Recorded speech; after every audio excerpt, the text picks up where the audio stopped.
All right. So the purpose of our one shot is that MacGruber has decided to join the Auric.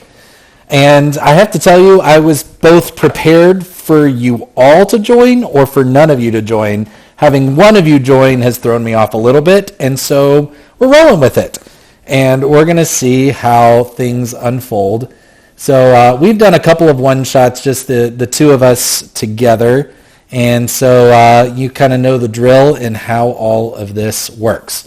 And for the timeline of this, we agreed that we were going to retcon this a little bit and say that this takes place during the week between the end of the trials and the weekend of the freshman challenge. Right? Yep. That's good. So there was at least some point during that week when we didn't have a lot going on. There were cheerleader tryouts and auditions and some visits, to different faculty and some interactions, all this kind of stuff. But by and large, we didn't have a extensive week. So at some point, the following event will take place. And where we're going to start is on a afternoon after your last class. On the day doesn't really matter, but it is a day that you had classes. And as you head away from the biblioplex, you catch the eye of a familiar face. You see Flint there with his cool gray going into kind of orangey yellow, messy hair, piercings, glowing red eyes, this kind of crazy claw-like hand, tattoos all over his body. And I'm assuming at some point you're probably with friends, whether it's the party or whether it's some other friends classmates that you've made along the way. But he is just kind of sitting there out of the way, relaxed, just kind of leaning in, arms crossed, catches your eye, and it's obvious he needs you to come have a private conversation.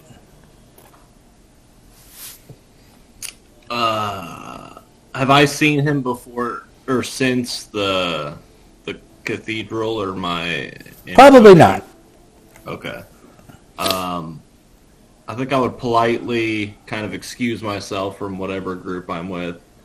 Like, I see an old friend. Like, I'll just go say hi. Like, I'll catch up with you guys later. Just kind of very nonchalantly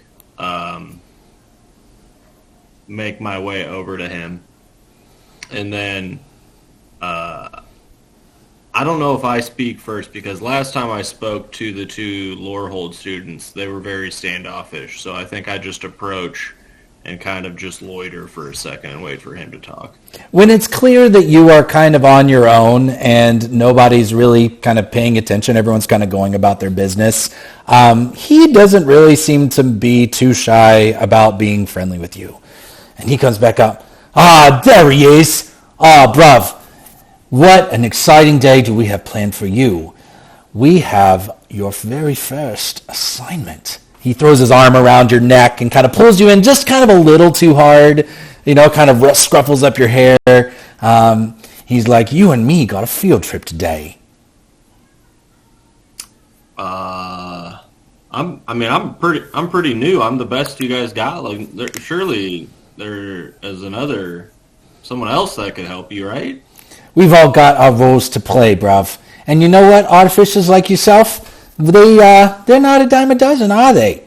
So let's see what you got. I need you to find me something.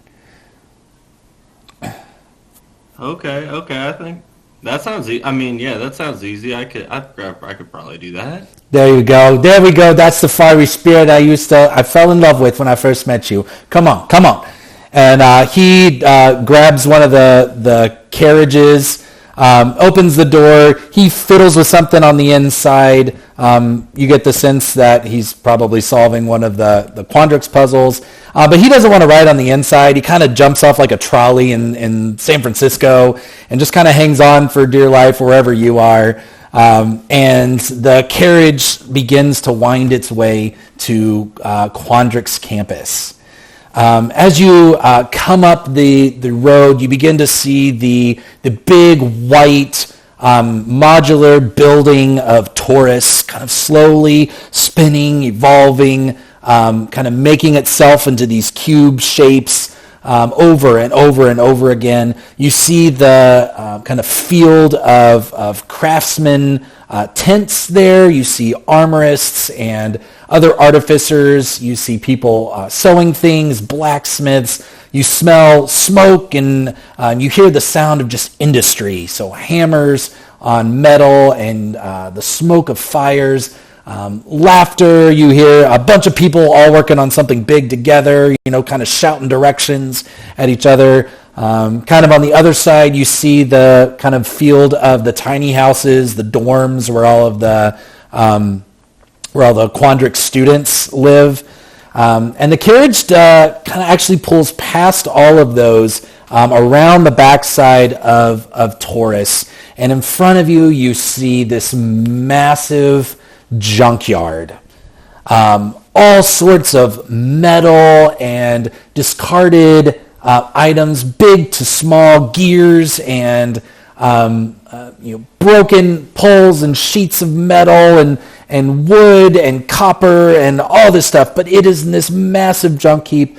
And as you step out, you realize this thing goes on for as far as you can see. And you get out, Flint jumps off, he taps the carriage, which kind of whoosh, whoosh, whoosh, whoosh, kind of makes its way. You see a couple of students kind of coming and going. Those that are returning are coming out with armloads of all this kind of miscellaneous, kind of junky gear. All the things that I was describing, like big enough to kind of handle. The students that you see coming and going are definitely older students. And they all look armed to some degree. You see big hammers and kind of flails and just kind of like, they all seem to be prepared. That's different than what you've seen kind of around the craftsman area, around Taurus, and kind of what you were in there. But you jump off and Flint comes up to you and says, "All right, here we go. This is your first assignment." And he's looking around kind of making sure that nobody's listening to you. The boss needs something very specific. And we are under the impression that you actually might know exactly what it is. Now you see me, I'm not like you. I'm not smart. He kind of throws like a little fireball in the air, just kind of effortlessly. He's like, "This is more my pace, man." Bruv, in your trial, word has it that you fought a big little beastie. And it had some really interesting features to it. And we hear that you did pretty well against that beastie. And what we know is that that beastie probably ended up somewhere out here. Now, inside that beastie, while most of it's pretty easy to come by, there's a few pieces that make that beastie a little more special than just about everything else. And inside that beastie is a little piece called an arcane. He looks at his arm. He has it written kind of on his arm. An arcane deflector coil. And I need you to find it and get it. So just to clarify, is this the like scorpion the Mage Hunter? Mage Hunter. You'll remember you saw this thing at the kidnapping of the Chancellor, and then this is the thing that had all this weird kind of magic reflection, anti-magic kind of deal. Like the more you fought it, the stronger it got, and the more healing you did to it, the more you kind of started breaking it into pieces. Okay. Didn't the Auric have these when they kidnapped the Chancellor? Some of the Auric had one or two. Okay. Let's just say our department could use the extra piece than just letting it go to waste here. Now, I don't know how you intend to do it, and you don't have to start right now if you need to get some help or you want to get some direction. All I'm telling you is this junkyard here ain't for the faint of heart. Not everything is broken. Is booby trapped?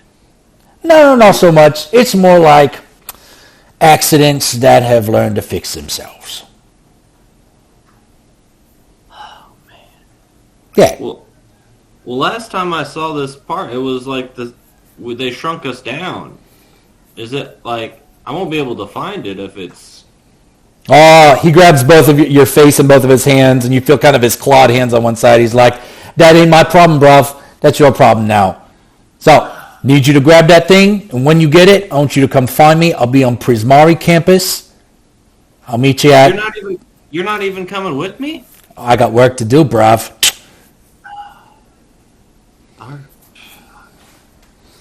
All right. I mean, yeah.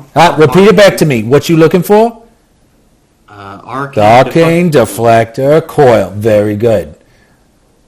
We're counting on you. The boss is going to be really proud to see you when you find this. Yeah, I hope I can make you guys proud. Yeah. What you got to lose anyway, right? I mean, yeah, I didn't have much else going on the rest of the day, I guess, so this or studying, so I guess we'll... Yeah, what's a little practical magic for you? Here you go. Put all of that smarts to work. He's like, ta-ta, and he kind of does this. His trench coat does this like cool, like Neo from the Matrix kind of pop as he turns, and he just kind of walks away with this strut. And you are there at the junkyard. What would you like to do? Is there like an attendant of the junkyard, or like a check-in, or is this just like a free-for-all? Nope, it's more or less enter at your own risk. Okay. Is there like rows or any type of organization? There is. Is there anything you want to do before you head into the junkyard?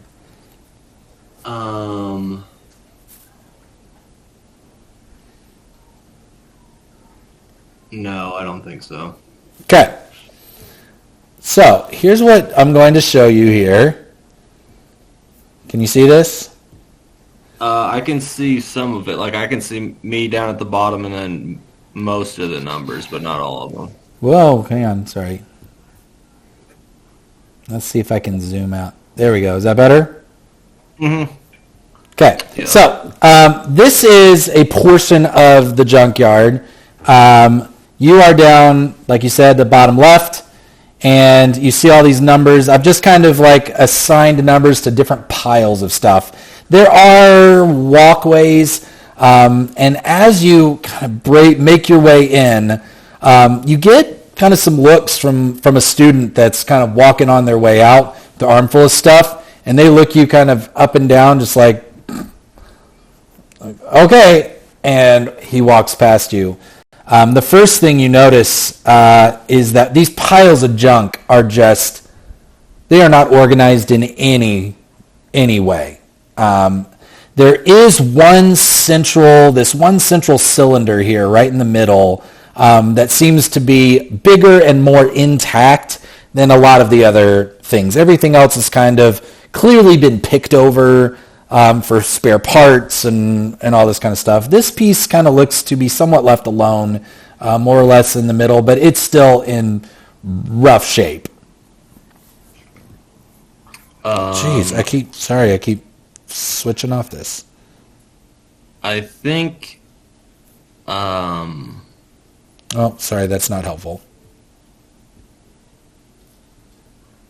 I think I would just do like... I'm not sure which direction I'd head. Probably towards 15, but I'm trying to look for piles or junk that is less like dusty and rusty and looks like it's been there a while. Like I'm looking for stuff that has been recently deposited because I know the Quandrix trial was just a few days ago. Okay. So here's what we're going to do. You can tell me which of the numbers you want to investigate, and then you'll make an investigation roll for that, and we'll see kind of what you find. The fact that you've seen this thing before will make the DC a little bit lower. Okay.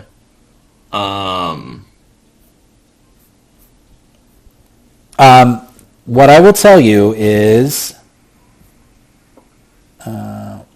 there we go. Sorry, I just needed to remind myself where some things are. As you make your way down the road, just coming in, the first thing that you do spot... Oh my gosh, sorry. I keep doing this. Is a construct. And this construct is really weird looking.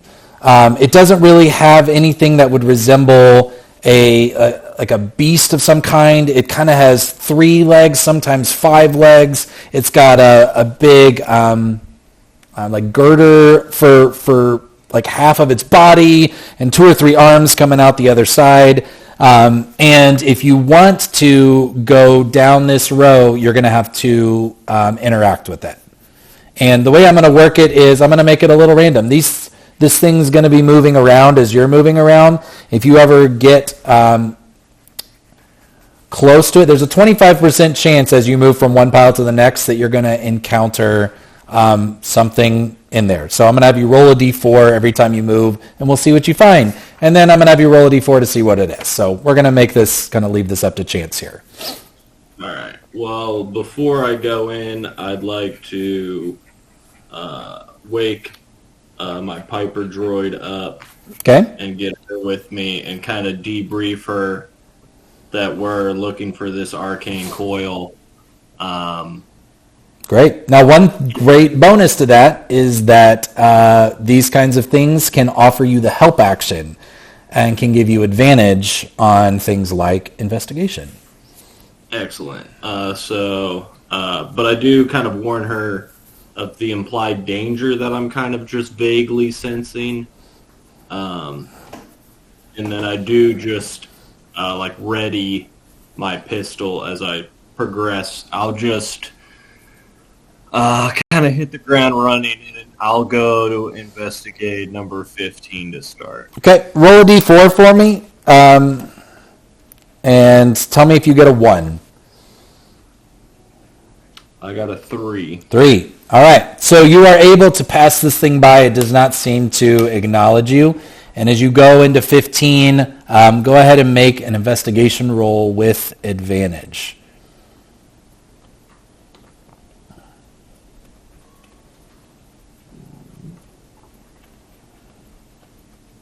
Uh, 27. 27. That's a natural 20. Wow. For a natural 20, I will tell you, you are positive that there are no remains of a mage hunter in number 15. I will also tell you, though, that you do find a small chunk of some metal that you needed to create a ring of that you wanted.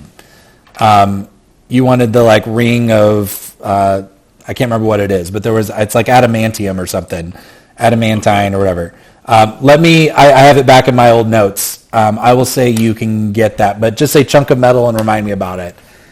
So if you want to do something with that, like make an item, you have that. That stuff's really rare. All right, perfect. But with a natural 20, I say you earned it. Okay, that feels like a loss, but I'm a little emboldened that at least this could be fruitful personally, even though I'm on this errand.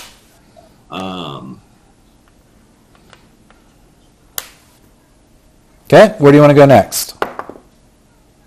I think I am going to kind of penetrate the junkyard further and go back towards 3.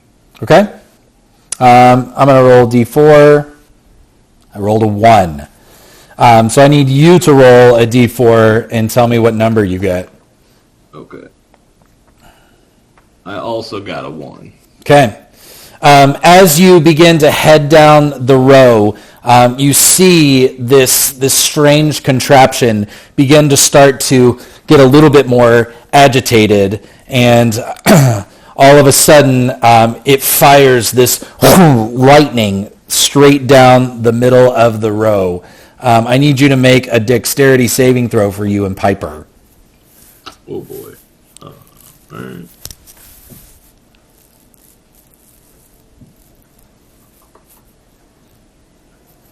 Oof, I'm a 7, and then I'm not sure what her dex is.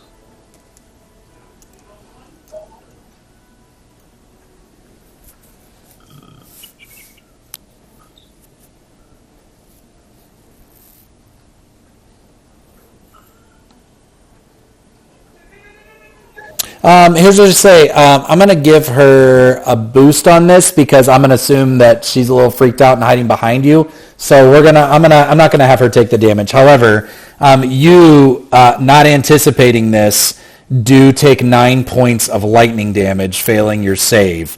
And you do see this thing begin to kind of erratically start coming down the aisle in your direction. What do you do? I would look left, look right, and then dive into a pile of junk. Grab Piper and try to just hide among the debris. Okay. I'm going to have you make a dexterity check or an acrobatics check on that because the stuff you're jumping into is sharp and pointy. And jumping into it indiscriminately may or may not be smart. I got 10 on acrobatics. 10? I'm going to say 10 is what you needed. You are able to jump in, but I would not recommend moving much. There is something very sharp right at your neck. Well, and I feel it's very metally and clinky. If I move, I'm going to make a lot of noise. Yep. Make a stealth check for me. Oh, boy. Oh, I am at permanent disadvantage with that. I don't know why, but... Probably your armor. Do you have hefty armor? Yeah, I think I have some type of ringmail shenanigans. 9 on stuff. 9. This thing turns and looks at you, and it's going to take a swipe at you with one of its kind of makeshift clawed arms. You have some extra cover since you're inside, so I'm going to give you a +2 to your AC. However, it only rolled a 12 to hit. That doesn't do it. Okay. But you see this, you can't really tell if it's attacking you or just responding erratically to what it sees around it. What would you like to do? I would like to... where is it? I forget what the feature... Oh, I would like to use my... pick up some type of handheld junk that is next to me. And then using my magical tinkering, have it yell over here, you big idiot. And then I would like to chuck this piece of trash into some metal to make a bunch of ruckus. Okay. Make a dexterity check to see how far you're able to throw it. No. Or strength, whatever one's better for you. Dexterity is much better, so I will do that.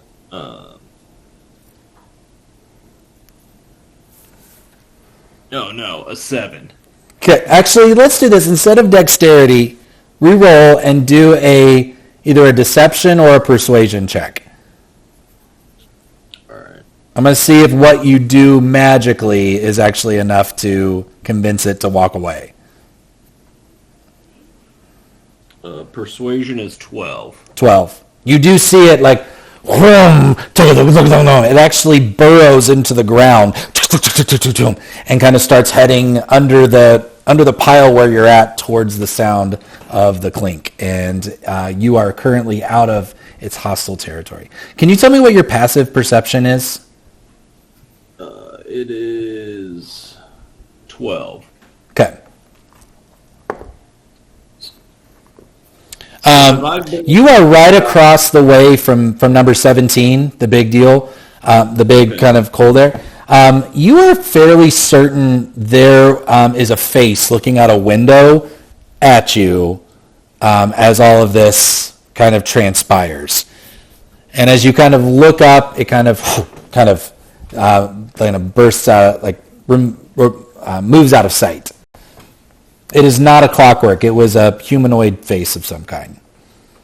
I think I'm looking for someone in this junkyard to explain to me whether this construct is hostile or dumb or what. So I think I'd be interested enough to go into 17 to see if I can find this person. Okay. Make an investigation check to see if you can figure out if there is actually a way to get inside this thing. Okay.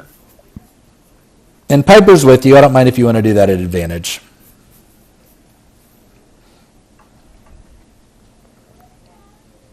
Oh my gosh. These digital dice suck. Give me a second. I'm going to go get my real dice. It just rolled 2 twice in a row. So I have 9, but I'll be right back. Okay.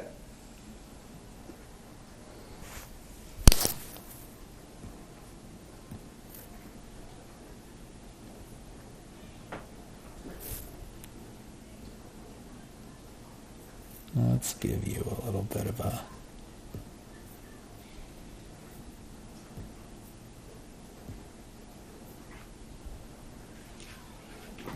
All right. So unfortunately, yeah, I got 9 both times with advantage. Okay.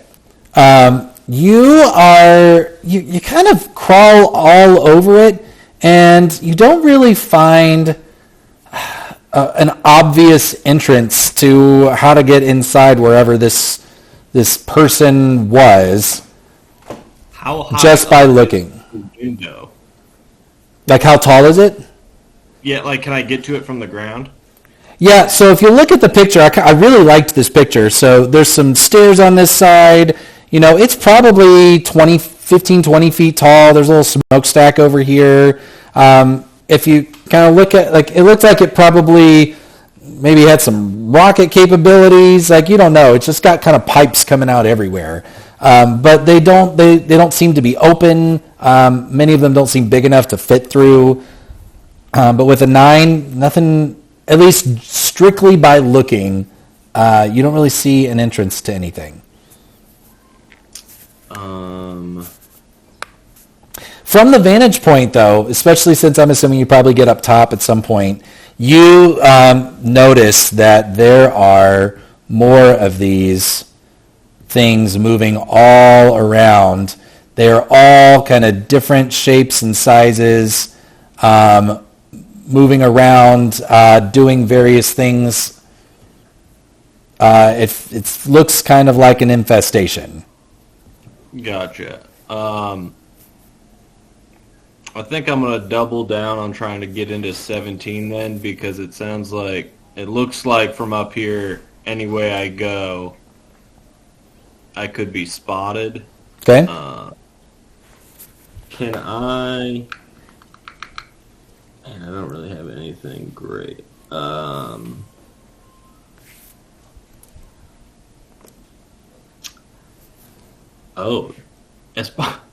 As part of my adventurer's pack, I have a Python. Okay. Can I use that to try to bust this window? You can. Now, to be clear, all you're doing is looking for a way to get inside this thing?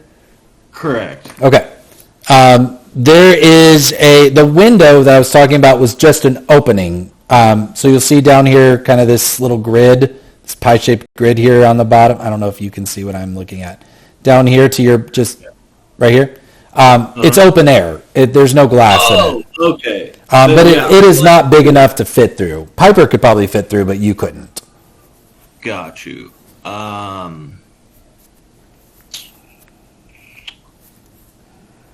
right.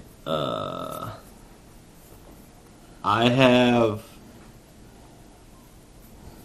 both a crowbar and a hammer. and I would like to just give some of this metal facade a test to see if, like, I could peel a piece of, like, the outer, like, stainless steel off, and if that would yield any glaring, like, holes or damage to it that I could crawl in through. Okay. Make a strength check. Oh, no. Alright, hopefully my real dice are better then. A 9. A 9? Yeah. You're used to working on little intricate things with guns and gears and revolving things. Crowbars are not your strong suit, man. Fair. At this point, I'm feeling rather defeated, and I just pat Piper and say, I don't want us to separate, but I think I'm stuck out here. Can you go in there and see if you can find a way to let me in?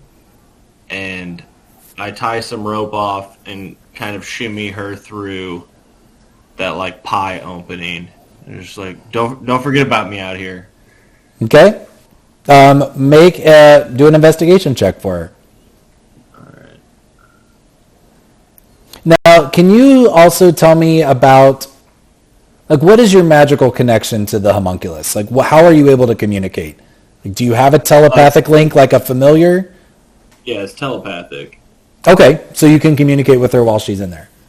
Mm-hmm. 17. 17. As you you hold the string as you kind of let her down and she pops through this opening, you can hear inside just a little pat, pat, pat, pat, pat, pat, scat, scat, scat, scat, clink, clink, clink, clink, clink. And it sounds like the Charlie Brown kind of adult voice inside. You do hear, and Piper can't talk, right? She doesn't have the ability to speak. No. Yeah. Yeah, she just kind of makes noises. So you kind of hear this, and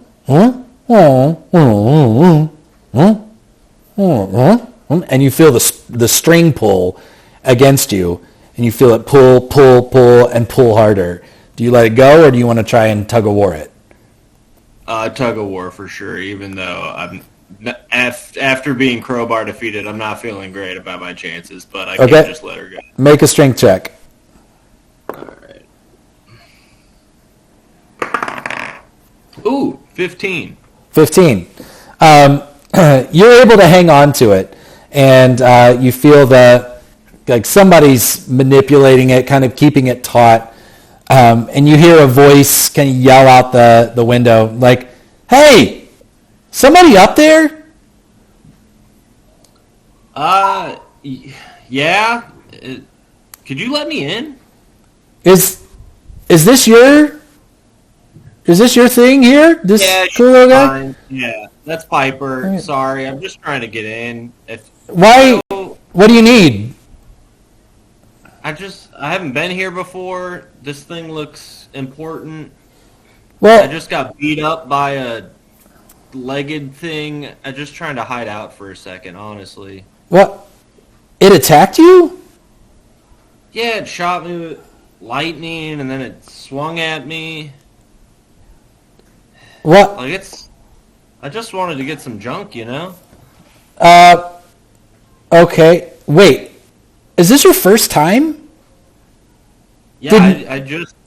No one gave you an orientation to the junkyard? No, I just passed my trials a couple days ago. It's been crazy.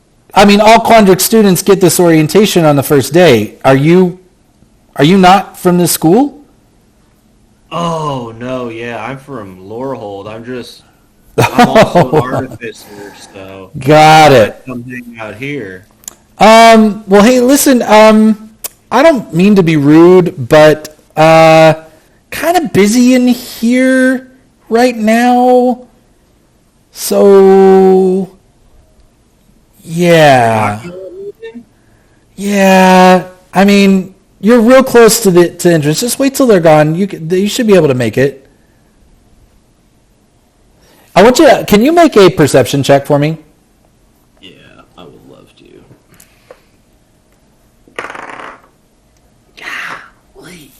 7. Yeah. It's escaping you. There's something about the voice that's a little familiar, but you can't place it. Okay.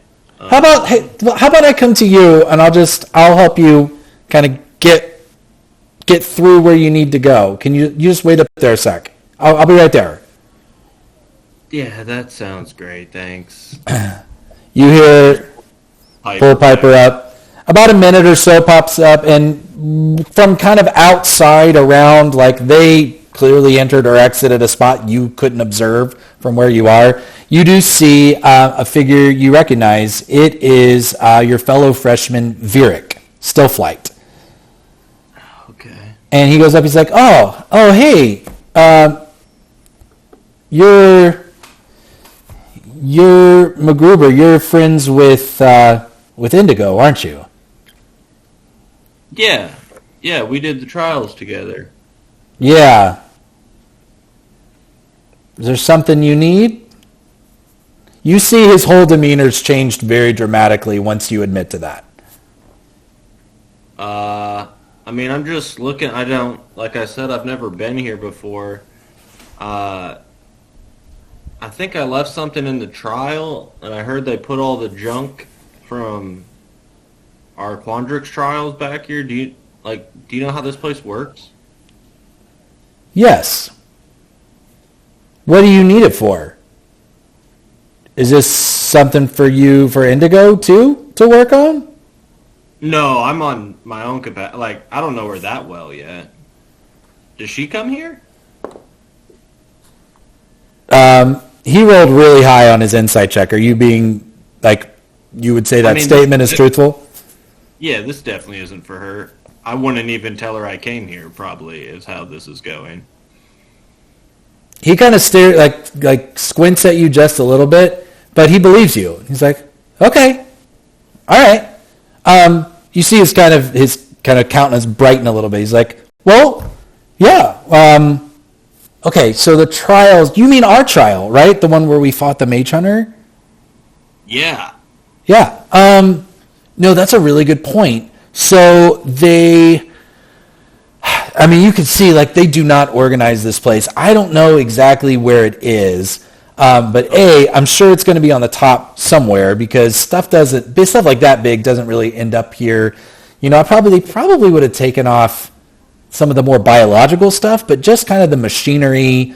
You know, I looked at it. It really wasn't that noticeable. That impressive. Really, what made it really interesting was just kind of a few parts in that biological brain and all that stuff. He kind of whispers and he's like, ugh, like, I'm not into that. That's kind of messed up, right? Like they harvested a brain from something to use in a machine. Like that kind of messes me up a little bit. But and so he kind of points to the back.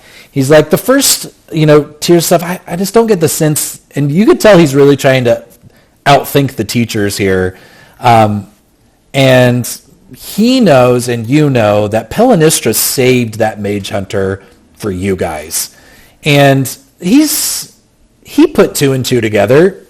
He's heard from the other Quandrix students, like, this was a really unique trial compared to everything else. And so he's like, I don't think they'd put it up front where just anybody could get it. Although that wouldn't be a bad idea because that stuff's pretty picked over.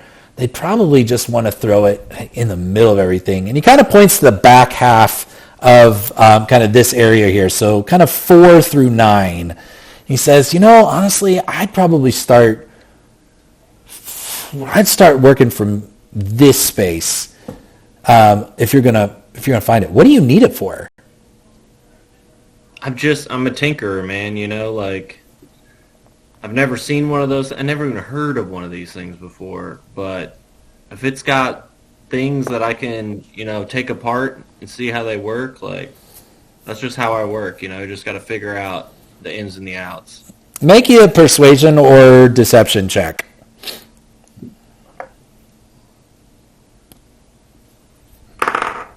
Golly. A 10. A 10. Well, you actually beat him. So he's kind of squints at you again, not completely sure. And he's like, well, here's what I can do. I haven't done much with these kind of big machines around here, but I might be able to get him out of your way for a minute. Would that work? Yeah, I mean, like I said, one attacked me. Like, I mean, I'd like to go to where you said. I think that's a good idea. Start at the back, move your way forward, and then I just kind of point out there, like, look at them. They're just. Mm-hmm. So you see him.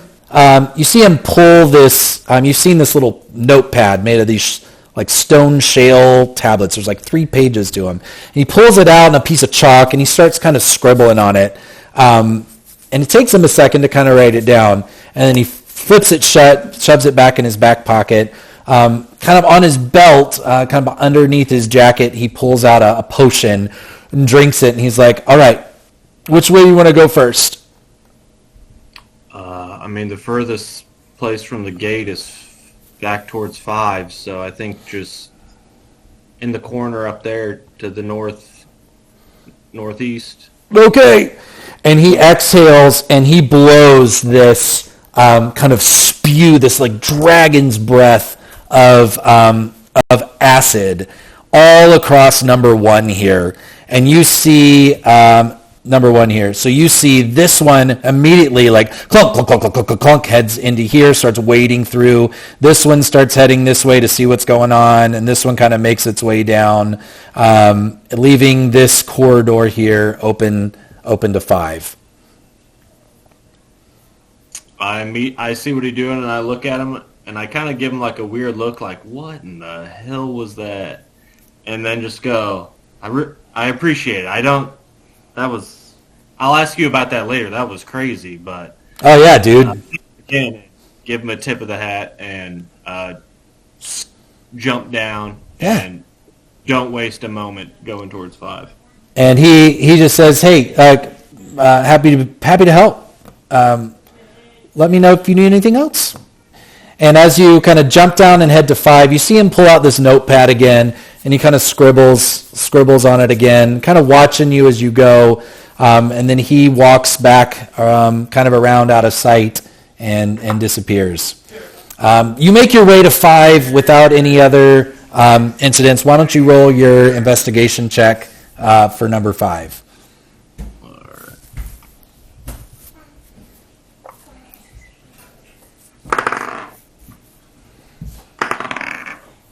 Golly. 14. 14. You spend a few minutes in number 5, and you're pretty sure that it's not there. The stuff's just the wrong deal. The pieces don't make sense.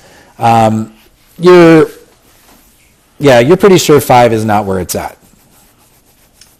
What I will tell you, since you've made it to 5, though, is as you look back, you would never have noticed this except from the distance that you've made it to there in the corner. But along the side of this cylinder, it's like you wouldn't have noticed it up close, but from a distance you see that there's a word kind of artistically created on the long side of this. Night. There, and the word is mundanes. MUNDANI mundane IES. And I've never heard that before. I don't think so. Roll a history check to see if you have. I'm trying to think if anyone's said that to you before. An 8. Nope. Okay, fair.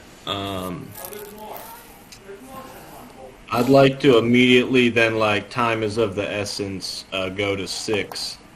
Okay. And what I'm going to do now is make it a 1 in 10 chance that you encounter something instead of 1 in 4, because the Zviric helped you. And I rolled a 5, so you make a clear path to 6. Go ahead and make your investigation check.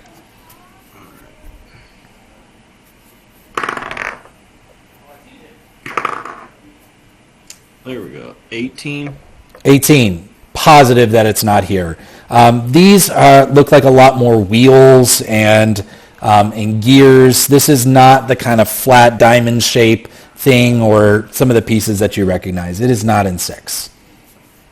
All right. And then I would like to capitalize on 4 while I'm out up here. Okay. Go ahead and make your investigation check. Ooh, there we go. 24. 24. It's definitely not here. Actually, I rolled a 1 on the 1 in 10 die. So this guy is going to start to make its way back to you. I need you to roll a d4 and see what it is. I got a 1. A 1. We already did 1. Roll again. Let's change it up a little bit.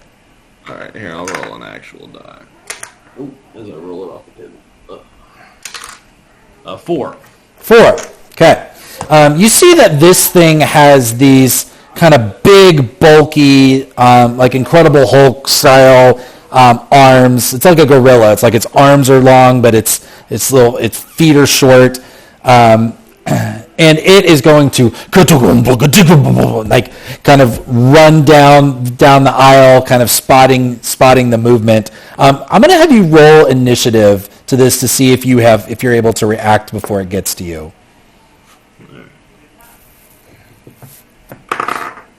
19. 19. So you get to go first. What would you like to do? You're in number 4.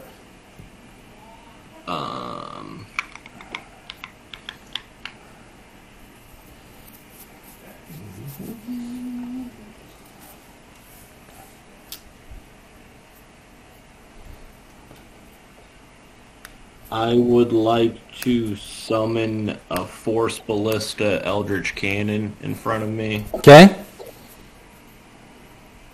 And then bonus action shoot this thing with it. Okay. Go for it. Alright. So does it just use my spell DC? What do I add to its attack? Yep, it's like casting a spell. So you'd use your spell attack modifier. Okay.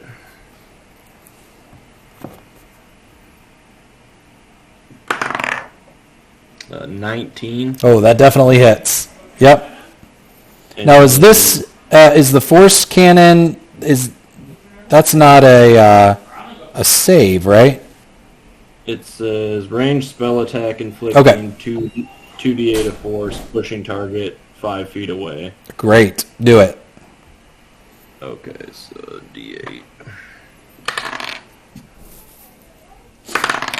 Oh my goodness. That is a total of 3 points of damage. Oh man, but it does push. Pushes it 5 feet away. You see this thing like slam its fists. Things kind of. Now, do you want to move? I'll let you move. I have your whole move here. Yes, I would like to head towards. I can't see it right now, but where. Oh yeah, I can. I'd like to go towards 8. Okay, so we're gonna say you sling it back here, and you're able to make it around the corner here. Do this. Make a stealth check to see if it sees where you go as it's trying to slow itself down from being pushed back.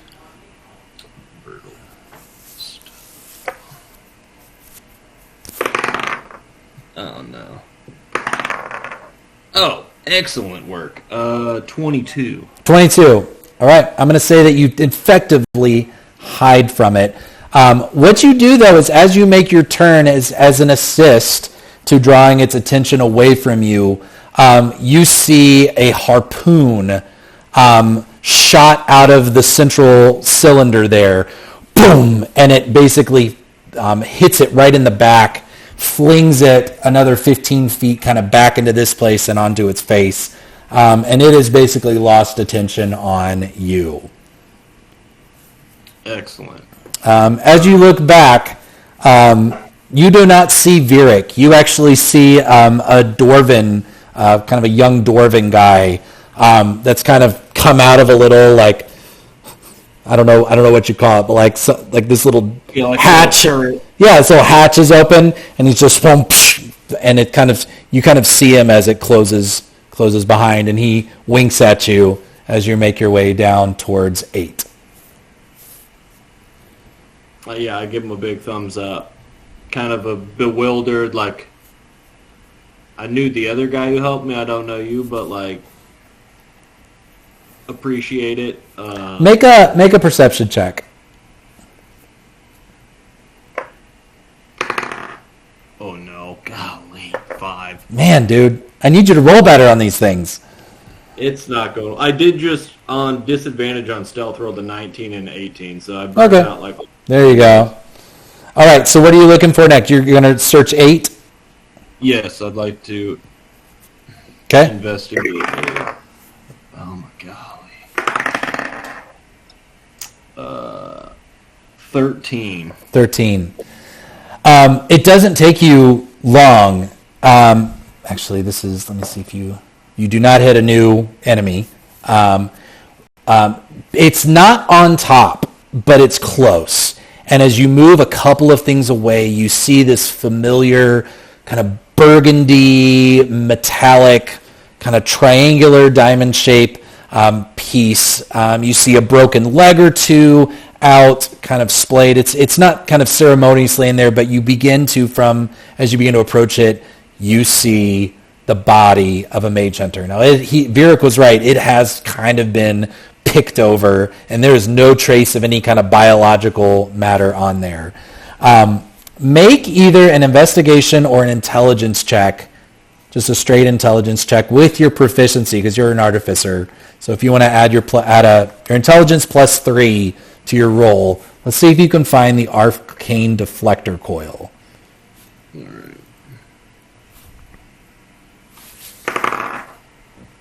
Oh my god. Do I get advantage with Piper or no? Sure. Why not? All right. She's basically got your brain.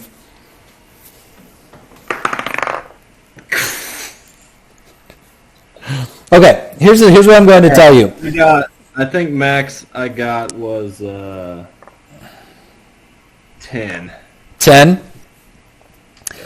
So here's the consequences of that, is this right here is going to attack you as you're taking your time dealing with it. This kind of floating head deal, I'll show you the picture of this. It's almost like it's got these kind of buzzsaws, kind of a buzzsaw beholder situation. I will let you roll initiative against it and to see kind of how you act first. 22. You get to go first as you see this thing approaching, as you're making a lot of noise trying to get in here. What would you like to do?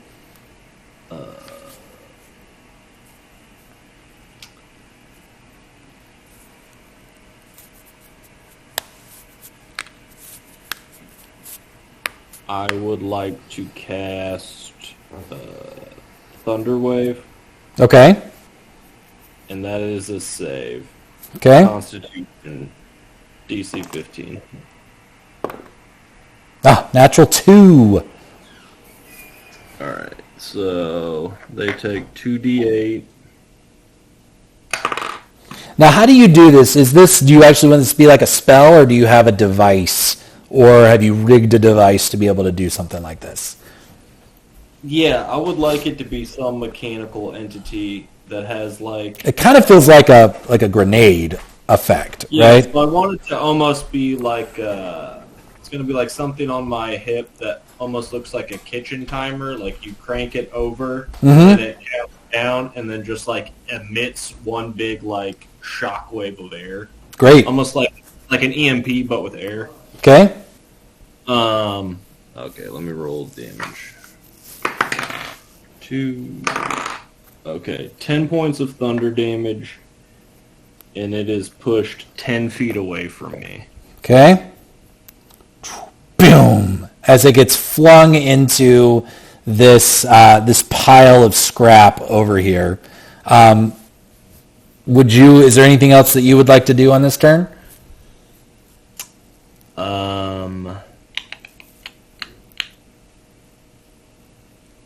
I don't know where my Eldritch Cannon is. It follows you. I mean, unless you tell it to move. You can just have it be on your person if you want, Okay. on your back, Oh, yeah. on your arm, on your shoulder. Yeah.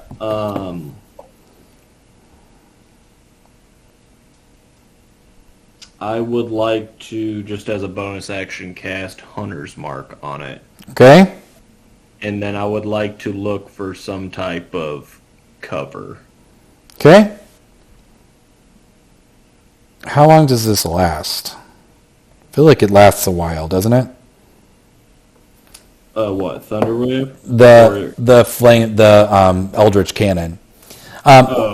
It lasts a while, yeah. I will say that you are able to get full cover here, so I'm going to have it do a perception check. It rolled a natural 2, so I'm going to say it does not see you, but you do hear it zzzz, and it begins moving in your direction, kind of past you this way. It does not see you, but it is looking. What would you like to do? Fight, hide, or continue to work on the Mage Hunter? I'm going to try to fight this thing some more. Okay. I would like to cast...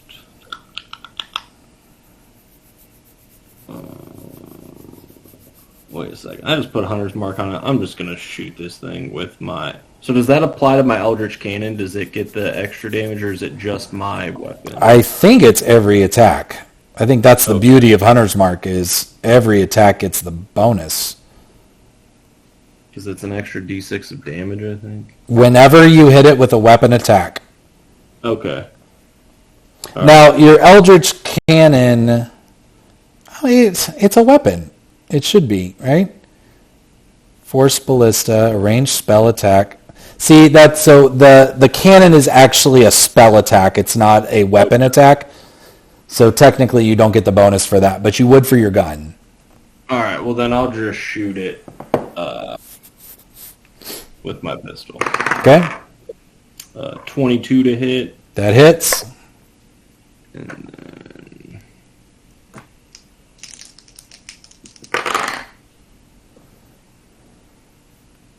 And then 12 points of damage. Okay. And I think as your Eldritch Cannon, you get to use it as a bonus action. It can fire. Correct. So I would like to, attack it with Okay. that. Not going to do it. That's 9 to hit.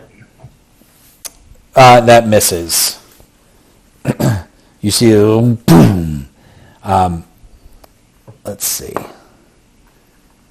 It's going to turn its attention back at you, and it is going to fly at you. Only it doesn't come at you with the buzzsaws. It actually has this kind of toothy maw right in the middle that it's going to go after you. It rolled a natural 3 plus 5, so that's an 8 to hit, and it doesn't. But it is right in your face. And without any bonus actions, it is your turn. You are looking at this thing as it's going right at your throat. Dang.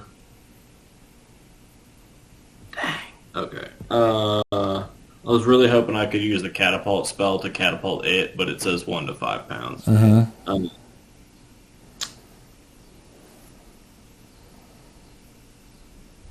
I think I'm going to just do the same thing. I'll shoot it and then try to Eldritch Cannon shoot it. Okay. Alright, so pistol. 16 to hit. That hits. And then... Man. And then 7 points of damage. Okay.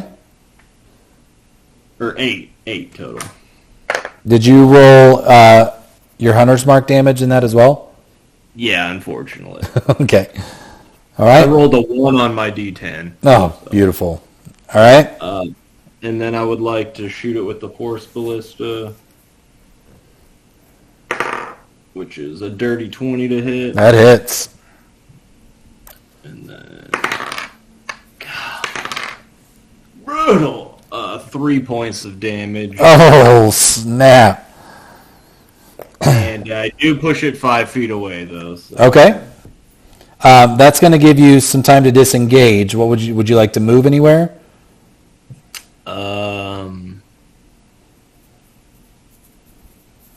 Yeah.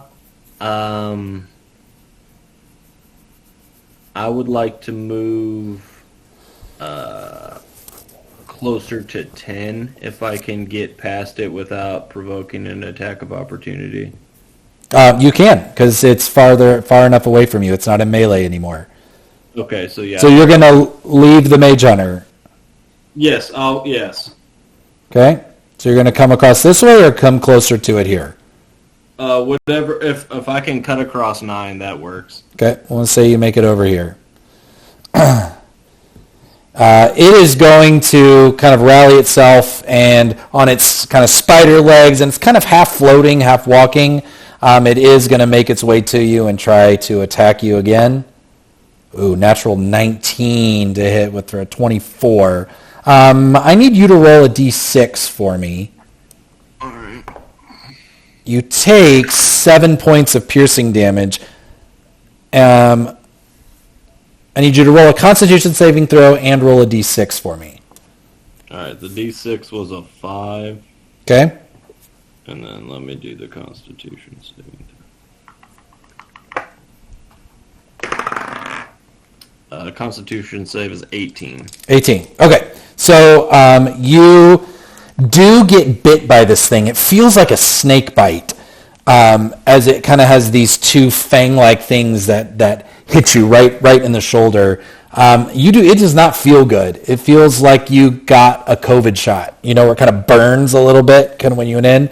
But it does not have. You made your save, so it does not have a negative effect other than the 7 points of damage that you took. It is your turn. What would you like to do? Is it in melee range with me? Yes, it is. Brutal. I'd like to immediately then use my Force Ballista first.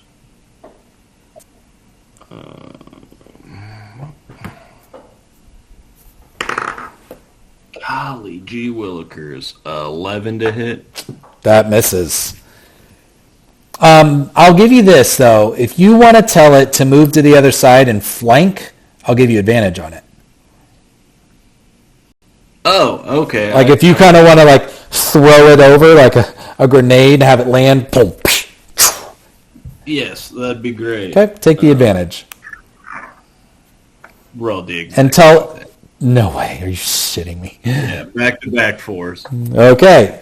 What are you going to do with your action?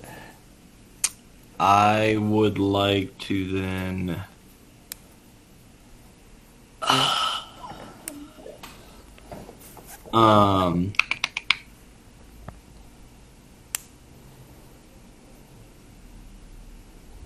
So I would like to move my Eldritch Cannon 15 feet further away from me. So it can do that as its bonus action. Okay. So I would like it to move, if it's on the road behind the spider, down behind 17. Okay. And then I will try to shoot this thing.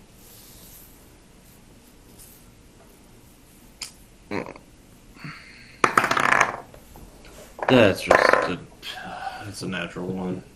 Dear, wow, look at you. All right. So, as it comes at you another time, it's going to make another attack here for an 18 to hit. Yep. Okay. Can you make a Constitution saving throw and roll a d6 for me? You're going to take another 7 points of piercing damage. All right.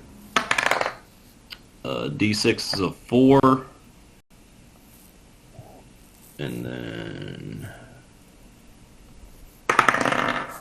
Constitution save is an 8. An 8. As this thing is able to by basically viper strike you on the other hand, you feel your whole body go rigid.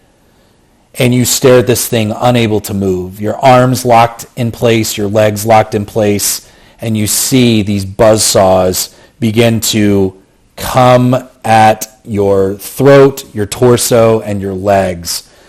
And as you stand there waiting for it to make a blow, behind it you hear this magical incantation spoken. And you see appearing behind this creature, individual, I guess we could say, that you've seen once before. This is Professor Contraption, and his office is actually here in the junkyard.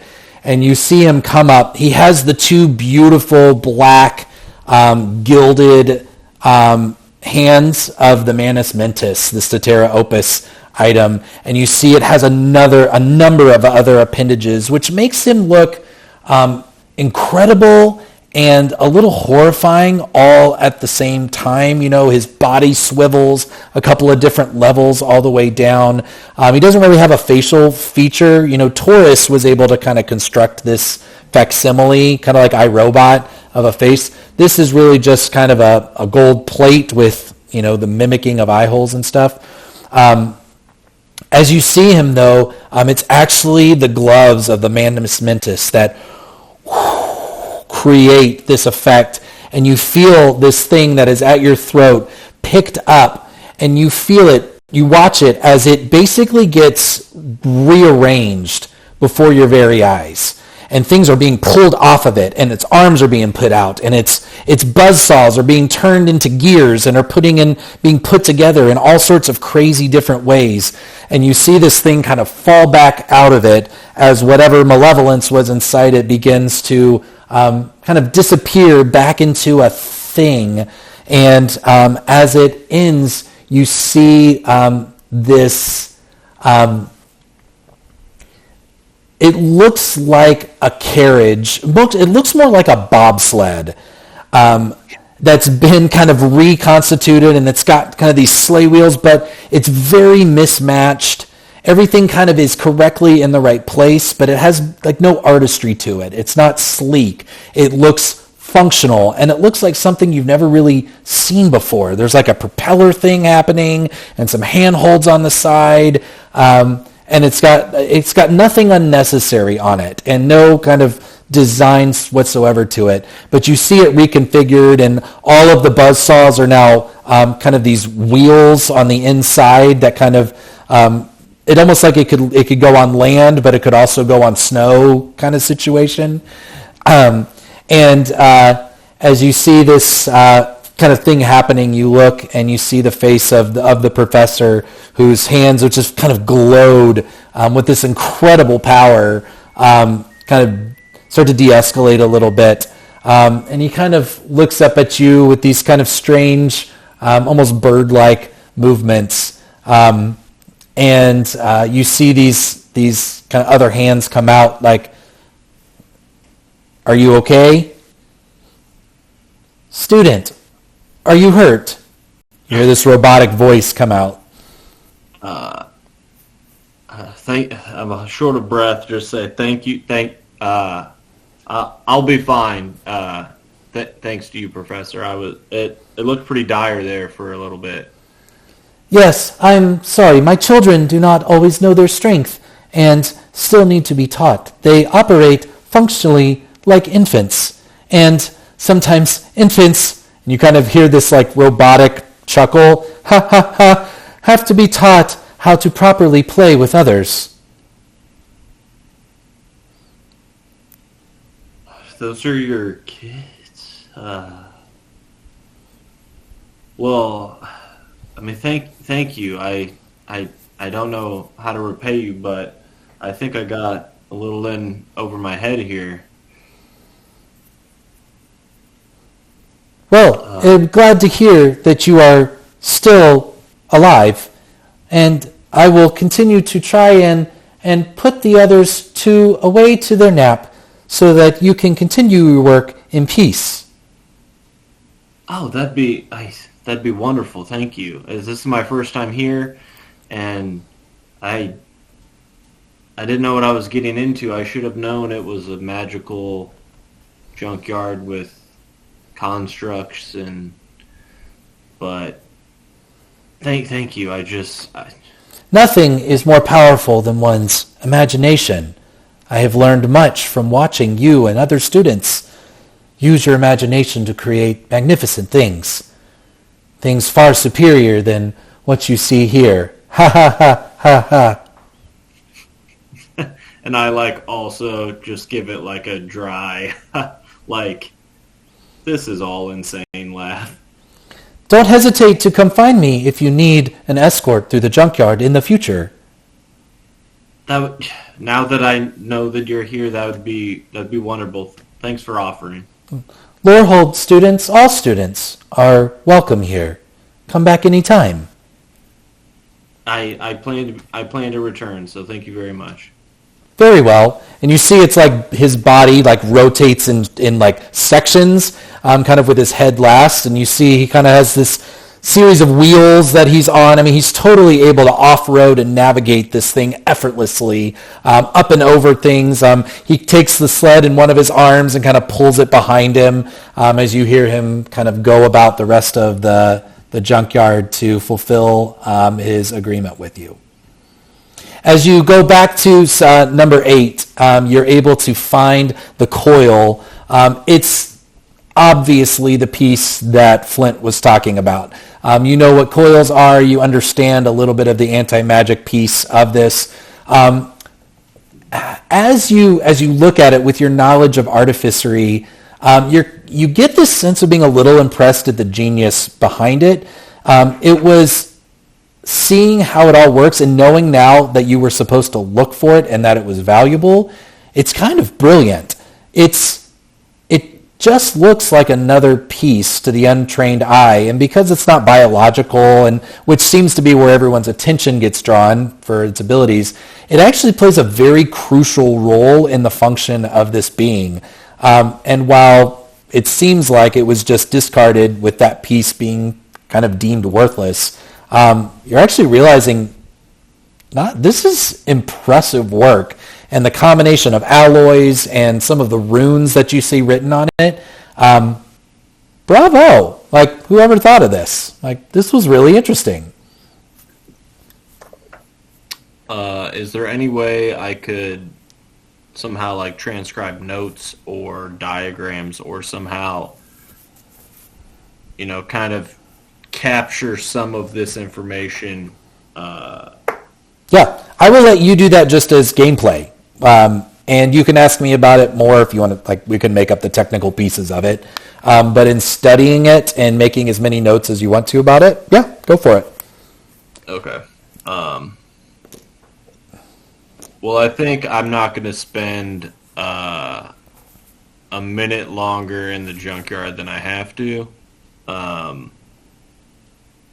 So once I have the coil, I kind of pack it, inconspicuously in my coat, dust myself off, and then I think I overthink this, and I pick up another piece of bigger junk to carry with me, so when I exit, it'll look like I got what I was coming for. Make a perception check.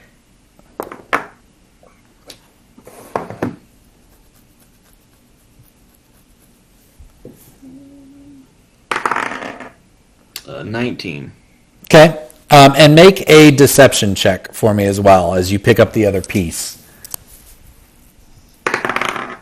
Oh boy. Right on brand. A 2. A 2. Perfect. What you see as you pick up this other piece, and it's mid putting one piece in your coat and the other kind of picking it up, you see this gnomish young guy on top of 17 that's watched this whole thing happen, watched contraption. He's kind of been standing there, and he sees what you're doing. He's got these binocular goggles on, and as you do what you're doing, he doesn't respond any hostile way, but you see him pull a little notepad out of his back pocket, and kind of flip a page and with a piece of chalk start writing in it. Kind of fold it back, put it in his back pocket, and kind of jump down out of sight. I just keep going with the terrible charade of my lack of deception and just like lift it up and like look back up and it's like, well, I got what I always came for, so successful trip to the junkyard. I'm glad I made it. Excellent. And just to myself, because he's probably outside of earshot, and just kind of pick myself up by my bootstraps and start making my way towards the exit. Great. As you make your way out of the junkyard, kind of reflecting on what you did, what you found, your interactions, what you saw, what would you like to do? Flint's directions were for you to meet him with the item at Prismari.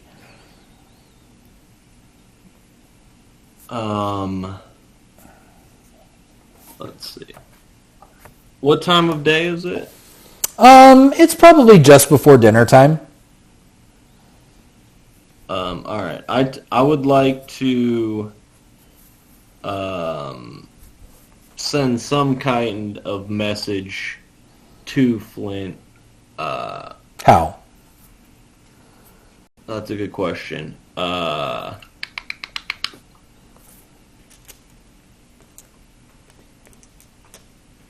They probably don't have email at Strixhaven. I'll send Piper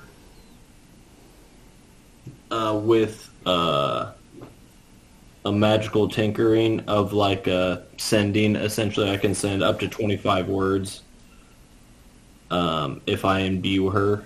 Okay. And I would like to say, I got what we were looking for, but took an ass kicking. Can I just see you tomorrow? If not, I'll be in my dorms. And I just send her on her way. Okay. Is your intent to just take a long rest and like be prepared for whatever's next?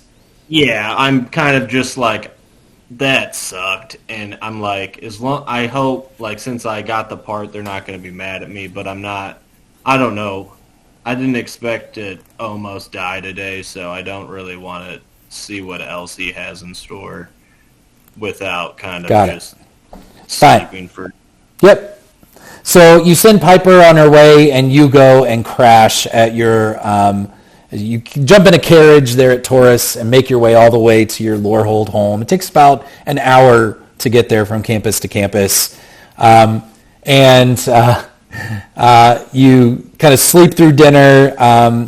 Do you want to go like first thing in the morning before breakfast and kind of... Yeah, I think I'd like to go like before class. Great. So I'll say you are able to take a long rest if you want to log that. Piper makes her way back to you, and you telepathically, you kind of wake up. It's like 9 p.m., and you've like been sleeping for 3 hours, and she just comes in and like telepathically is like, all good, see you in the morning. And then you crash back as you kind of, your wounds start to heal themselves. In the morning, you make your way back to, dang it. You make your way to Prismari campus. You remember Prismari has this really beautiful kind of landscape to it, and today is just the most beautiful day. And everything about Prismari gives you just this sense of adventure and possibility and wonder, and kind of the wide open spaces and the curiosity with the mountains and the lava and the kind of waterfalls all just within this eye shot of this facade. You remember you're kind of going over these pools, and out past Conjurat Hall, this big steeple here is just this land where you see all of these colored pools out there, and this big giant elemental beast is there just patrolling along with the 60-foot tall Dean Talantis is her name.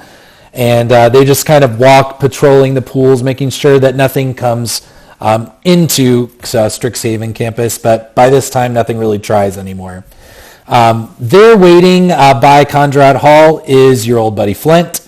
And as you get out of the carriage, he comes up to you, kind of does this little swagger, and he's like, well, look at you. You look like you wrestled an alligator, but you won, didn't you? Didn't you? I don't feel like I won, Flint, but and then I kind of just like open my jacket a little and like show him a piece of the coil. I was like, but I did get what you were looking for. Yeah, you did. Yeah, you did. Now here's what we're going to do. We're going to go meet with the boss real quick, and then when we're done, we're going to do something about this hair and this ridiculous clothes. You look like a clockmaker that's in, like, ready for a casket. We're going to get you some fitting clothes to be at Strixhaven here. You survived the junkyard already? Bruv, you got to look the part, man. What, were you fucking homeschooled? You can tell. It's okay. Your buddy Flint's got you. Thanks, man. I mean, this is all new to me, so. Yeah, you. Shh, come here. And as you kind of just awkwardly try to start to explain yourself, he's like, no, don't ruin it. You're a badass. He begins to take you around the side of Conrad Hall, and it's still early in the morning. You see a couple of early birds that are kind of leaving campus to head to breakfast. There aren't really classes this time of day. It's fairly sparse. You don't really see a lot of other students as the sun's just kind of starting to peek over the hills. You make your way back to a bridge. And your perception really wasn't super high enough to remember this, but this would be the same bridge where the half-orc girl jumped over. And Flint takes you to that same bridge. Kind of takes a look around, not seeing anybody. You see him do this beautiful flourish, kind of in one fell hurdle, makes his way to the ground on the other side of the fence, and looks up at you and kind of nods with his head. To jump over this fence under the bridge? Yeah. I try to do it as gracefully as I can, but do you want to do an acrobatics check to see? I don't, but I know it's going to come out exactly how it should, so I should do it. This is going to be your natural 20 of the night, right? Oh, yeah. 13. 13. You don't fall. It's great. You kind of make your way over. This bridge, it's like a big stone bridge. It's about 10 feet wide, heading over one of the pools that is kind of making your way around. There's a couple of different bridges that'll get you back out to the kind of field of pools as it is. So you kind of have to like surf down the bank a little bit, and you follow Flint. You kind of make your way down, and you work your way under the bridge. It's cold, damp earth. The water's not too far down the way with you. Underneath, you can kind of see these kind of supports and stuff holding up the bridge from the inside. And Flint goes, bruv, I bet you didn't know what you were standing on this whole time. And he grabs your hand, and all of a sudden he runs straight at the wall right in the middle of the bridge and pulls you in with him. You do not hit stone. You hit this string of invisible magic, and it propels you to the other side, and you come out in a world that is identical in every way to what you just left, but it is dark where it should be light, and light where it should be dark. Everything is gray with hints of white to it. You know the sun is up because you see a circle in the sky, but it feels more like the moon than the sun, and you can't really see what is going on, but Flint looks at you, and his expression changes pretty dramatically, and he holds up his kind of clawed finger, and he goes, shh. He kind of points behind him. As you look out, you see Conjurat Hall there, only the image you see is Conjurat Hall swarming with these blob-like entities all over the building. They have these like tentacle appendages that come in and out. Some of them are armed. You see weapons on them, maces and hand bows, crossbows. They are all over the grounds, and they are crawling up the sides of Conjurat Hall all the way up to the top. You actually can even hear some of them like on the ground right above the bridge, right above you.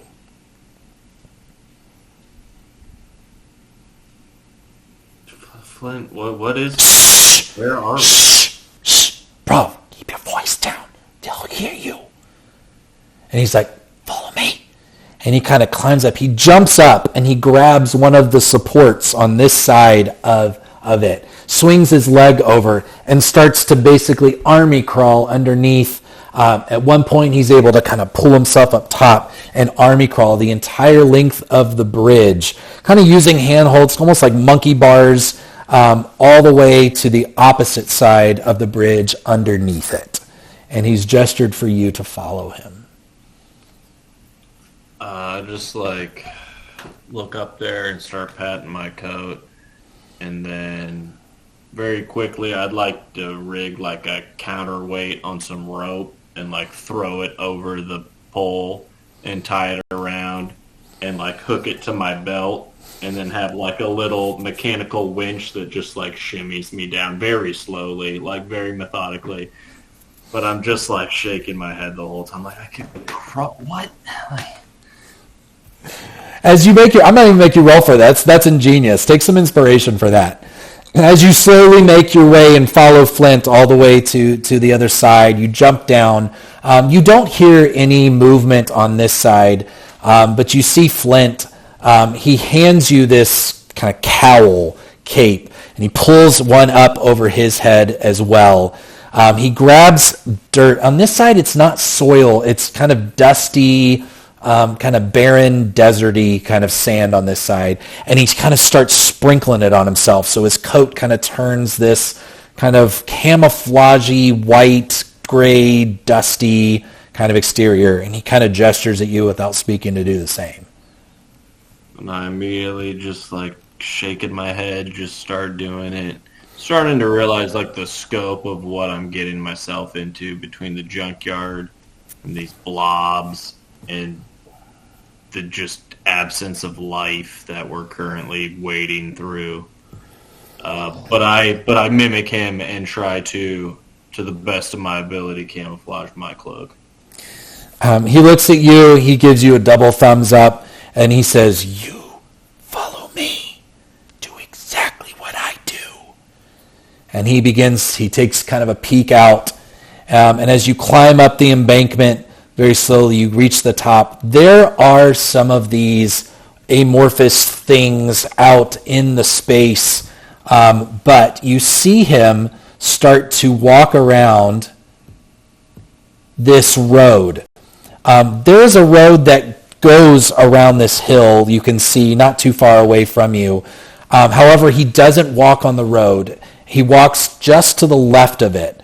And it does this weird, kind of unnecessarily long kind of curve where it needs to go. And Flint starts to take every 3 steps, he pauses for 3 seconds. And then he takes 3 more steps and he pauses for 3 seconds. But he skirts the outside of this road to the outside the entire time. And in the field, you begin to see these amorphous things. They don't appear to have noticed you yet, but they again are kind of blobby and moving. It's kind of hard to tell if they're fast or slow, what kind of form they're taking. But again, they've got these like various weapons and stuff kind of on them, but you're kind of strained. You don't really understand how they would wield them. But you make your way around to the backside of this hill, and you see kind of camouflaged in here is this tent. And there's no eye shot of Conjurat Hall, and once you're around this hill, there's none of these kind of gooey things in sight. And you enter into this tent. And inside the tent, you see 2 other figures. You see, I closed it too soon. You see a half-orc woman kind of sheepishly standing there, a little bit shorter.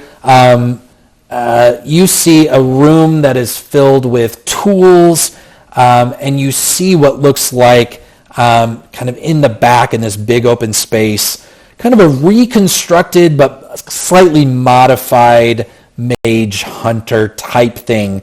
And by modified in such a way that like you could ride inside it.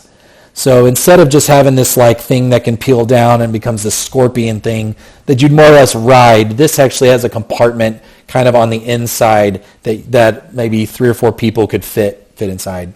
The other character that you see is the oaky-haired, kind of youngish face of the Auric leader that initiated you into the order. They both look up at you as you come, and you pull the hood back, and Flint's there, and he finally is back to his jovial self, and he's like, "Hey, boss, our boy did it. Didn't I tell you? I told you that our boy was going to do it. Look, tell him, bruv."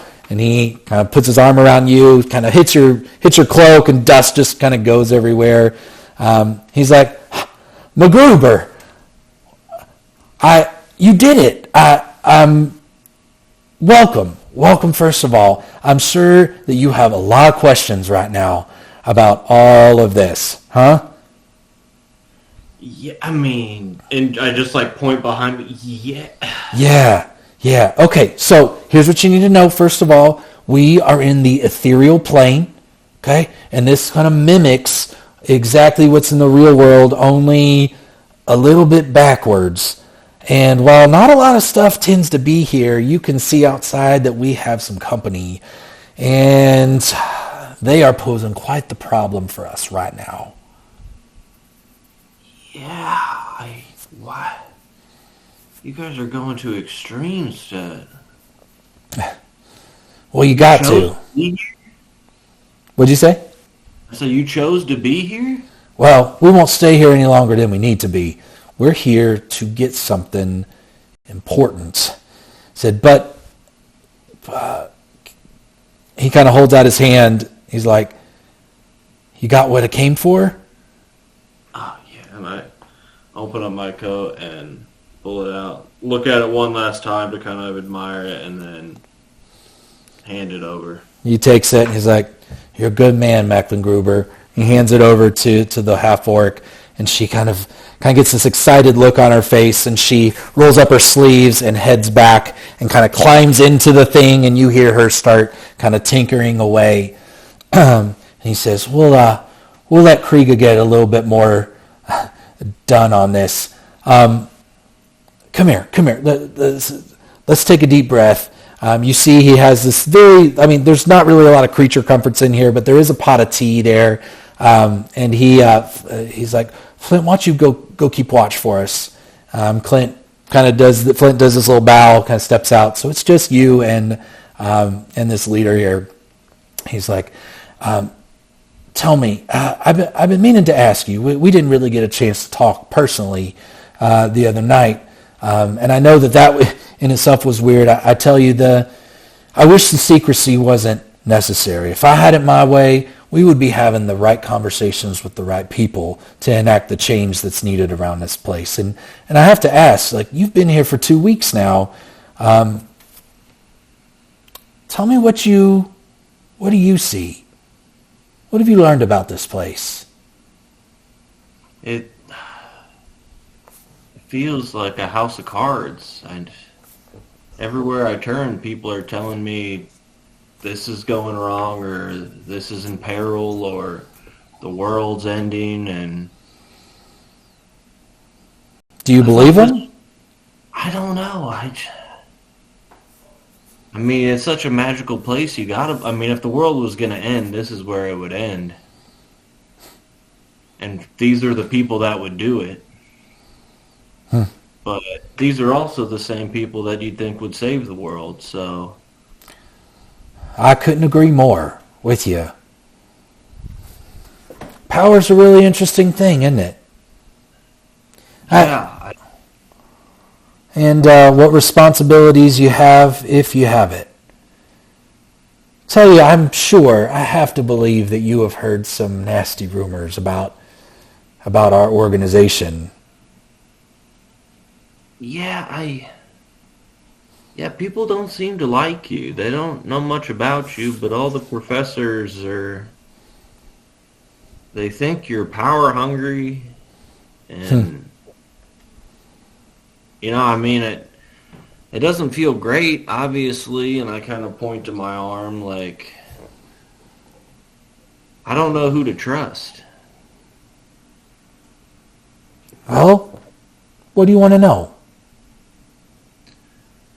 Well, I came here, to learn artificery. I mean, kind of the black sheep of the family doing the magic, and I thought this would be an adventure, and here we are. And then a lot of powerful people think that I'm powerful and that I can help them change the world, save the world, fix it just feels like a lot. I need to, they want me, like, I need to find a dead guy. A dead guy? I mean, there's a whole graveyard over on Silvercool campus. You don't have to look too far. Who are you looking for? I think he's an arcanic now. Calnan? Singhorns? Calnan Singhorn. You're looking for Calnan Singhorns. You hear Kriega like drop a wrench in the Mage Hunter, and go silent for a minute. And then you hear her kind of start tinkering again. He's like, well, this conversation might actually just be more of interest to you than you think. What do you want to know from Calnan Singhorns? I haven't even thought that far, because it sounds like an impossible mission to even find him. But... Well, that I would agree with. Yeah, some people I trust say he has the answers, and then told me he was dead in the same sentence, so Well...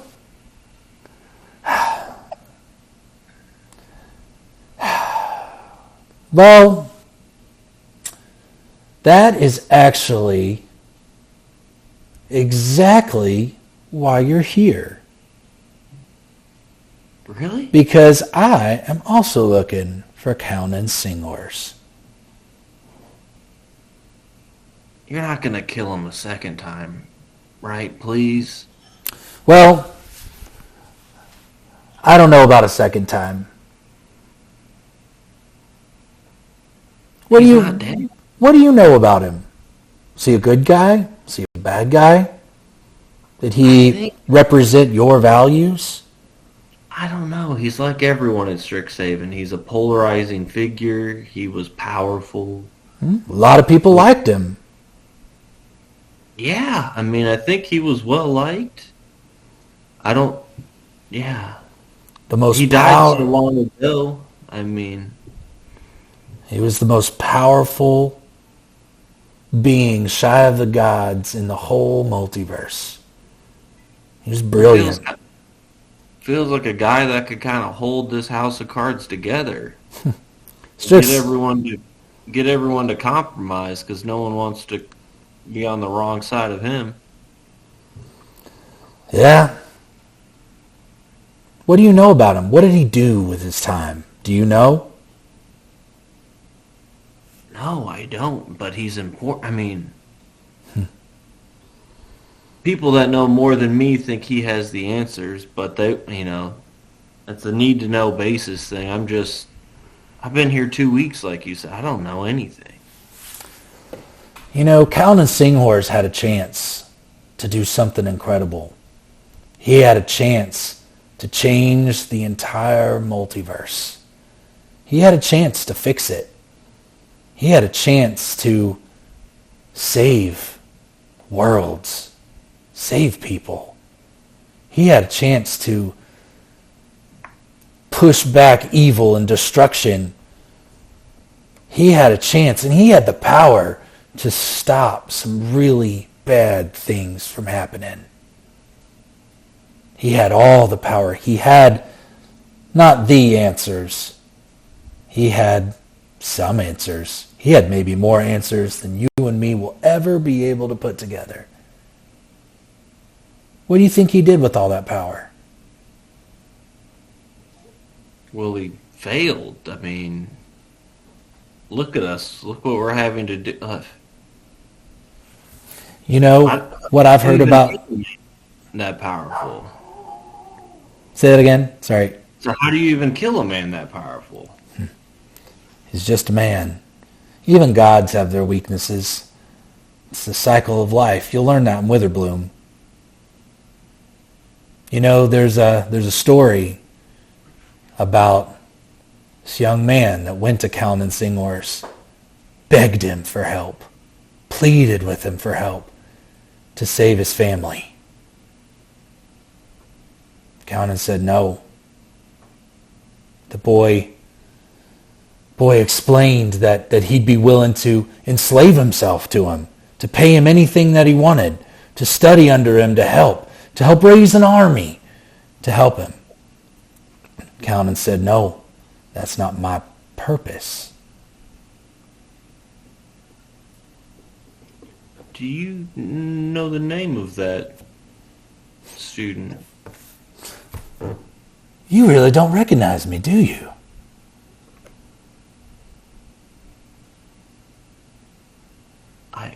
We've met?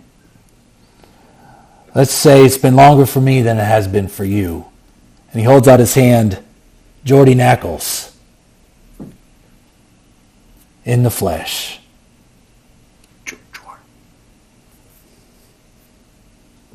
What has happened to you from the Geordie I know? That Geordie's about to learn a hell of a lot. Yeah, this isn't my first time here.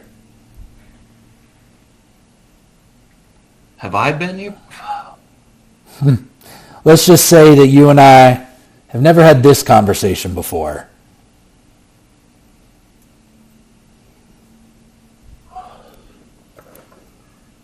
It just keeps coming, doesn't it? It does. And if nobody does anything, then nothing will ever get done and nothing will ever change. Well, I mean, I hope this doesn't bring up any bad memories, but you seem to got your head on straight, you know. Did you ever get your family back? Has it happened yet, or will it happen again? No, not yet. I honestly have just been learning a lot more about some of my abilities. And it's taken me a long time to get back here. And yeah, I'm still looking for help.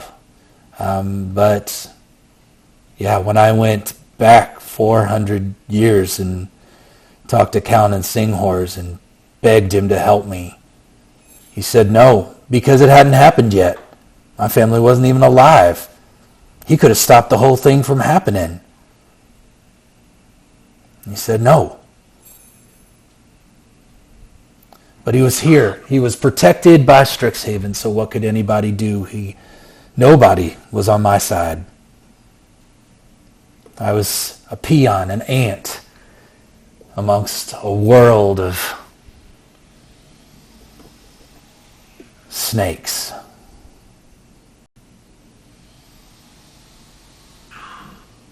Man. Tell me, Macklin, have you heard of the Statera Opus? Yeah, not just a couple days ago, for the first time.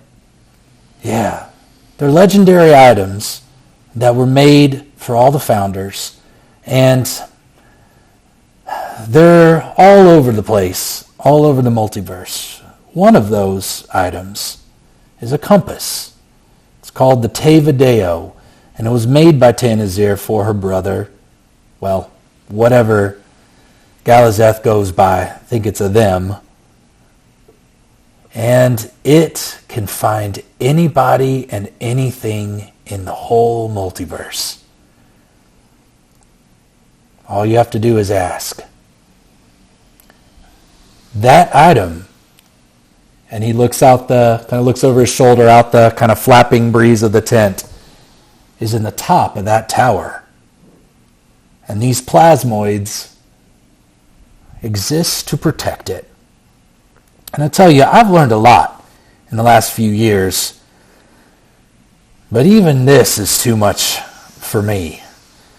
And Kriega and I, and Flint, and Vodasi, and a few others that are ready for our cause, even your classmate Jaxie, who has another assignment, we're going to go get it. We're going to go get it on the day of the Prismari dreamscape. And while everyone is sleeping, it's going to be our turn to move. I'm going to need you to be ready to go with me.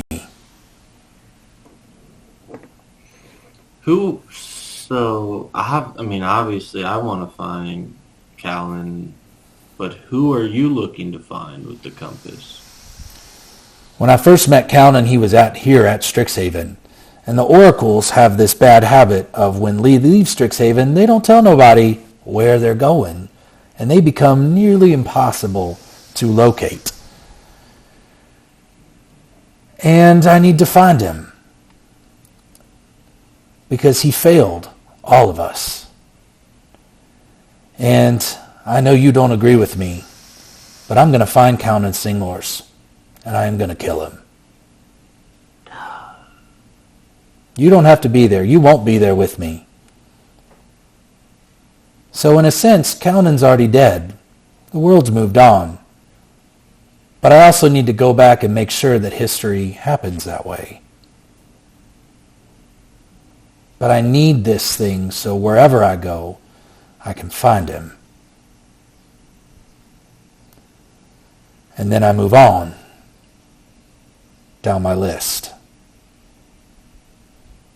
One way or another, these people with power, somebody is going to use it for the right reasons. That's the hope that the Auric represents. That is the chance that the Auric gives everyone, is the chance to use their power for the right reasons and not stay in these ivory towers.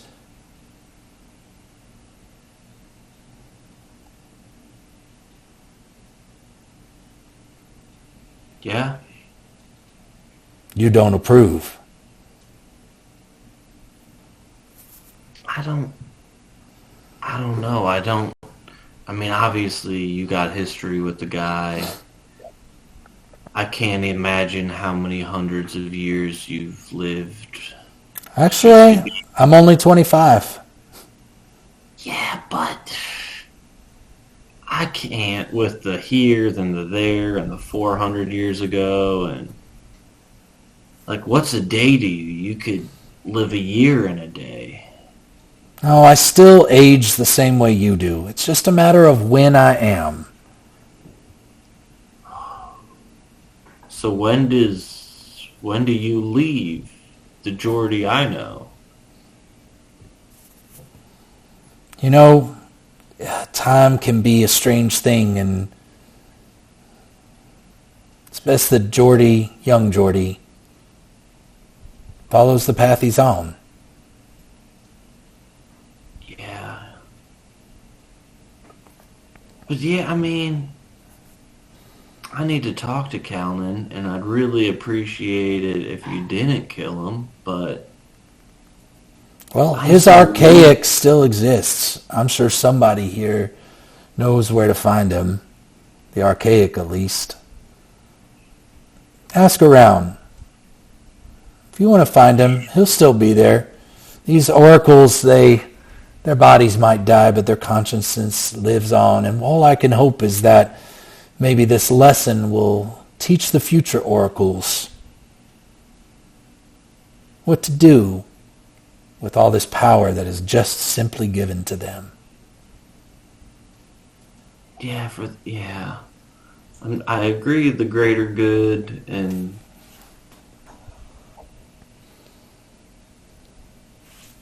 Listen, I I know you don't know how I'm going to know this, but I hear that you are connected to our dear friend Velamachus Lorehold.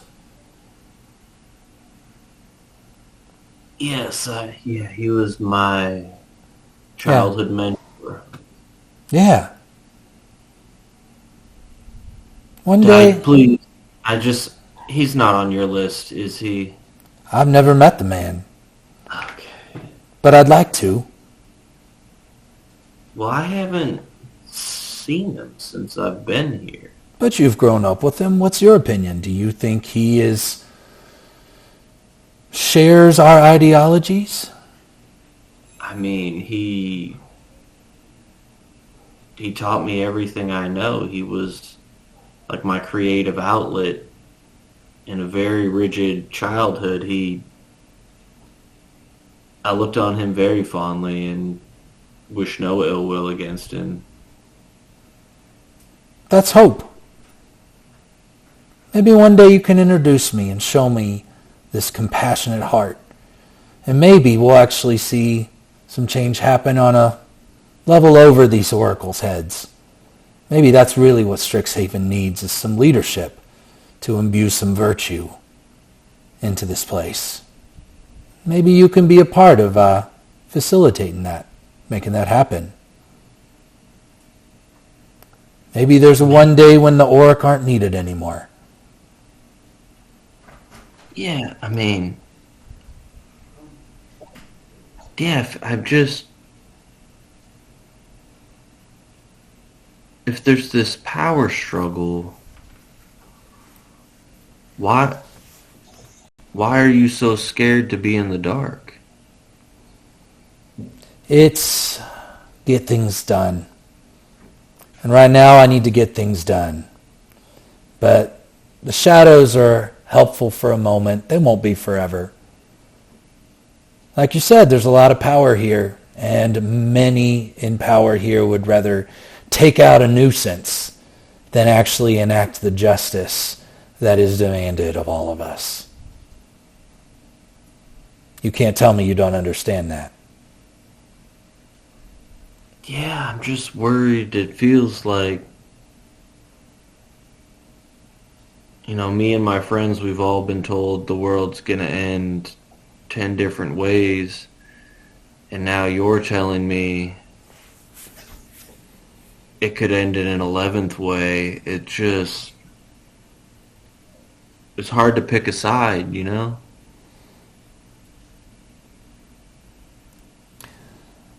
Yep, I know. Like, I don't have your event, I didn't talk to Calnan 400 years ago, and he told me no. Like, I'm just a guy trying to go to class to learn how to build a robot. Count and Singhorn's blood will not be on your hands. I promise you that. There's a lot at stake here, and there's a lot of things in the works.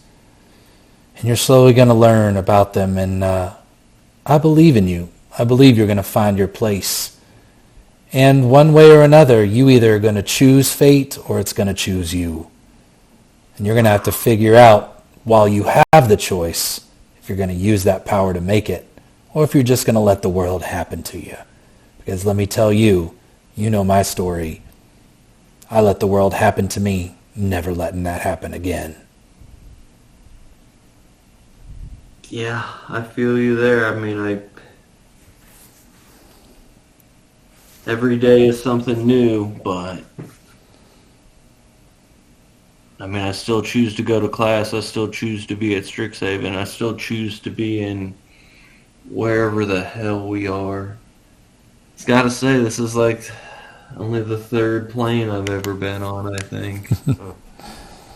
Well, hopefully it won't be the last. Now listen, I'm going to need you to go back with Flint, and we'll let you know when we need you next. But I do have one assignment for you, and this is not something that you have to do. I won't hold you responsible because I believe that this is everyone's choice, but I'd like you to try and persuade Garrett Gamage to join us. Garrett's always been very kind to me in my moment of greatest need, and I'd really like him by my side. I know he cares about you, Jordy, but like, how do I tell him to help Jordy when I can't tell him you're Jordy? If this were easy, I'd ask anybody to do it. You're a cousin. And you're right. There are going to be some limitations. Yeah. There's no timetable. Doesn't have to happen today. Doesn't have to happen tomorrow. I'll talk to him. I want him to want to. Yeah, honestly, if whatever we got to do here is getting our ass kicked by robots in a junkyard, it'd be nice to have another guy around here. Flint just left me in the dust, so if Garrett was here, he's a stand-up guy. He'd come with me, so. Well, don't be afraid to ask for help. You may not be able to share a lot of details, but that doesn't mean that you have to do everything alone. Yeah, you're right, yeah. I got my first group of friends, really, besides Eliwick when I was growing up. They seem pretty good. I'll try. That's all I can ask. Now, you go and you study hard. And when the time comes for us to do this, I'll let you know. It's only 4 or 5 weeks away.